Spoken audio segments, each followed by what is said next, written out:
The groin reconstruction that we do has a very high success rate. 97% of people will get back to doing the sports they enjoy. Now, it's important to make sure that obviously you're doing the right operation on the right people. Now, most of the time it can be fairly obvious when you take a history and examine somebody that that's what they've got.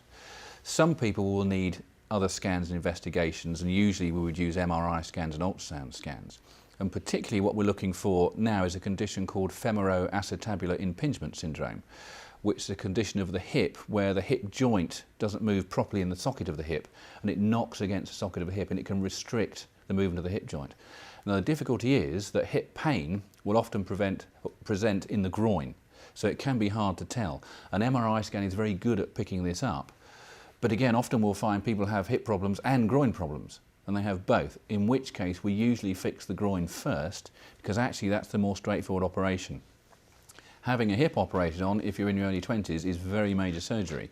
And if we fix the groin and we find that allows their muscles to function better again, it may be that the acetabular impingement can be left and it may never cause any trouble. But it is vitally important that we do these other scans to make sure there aren't any other pathologies going on as well.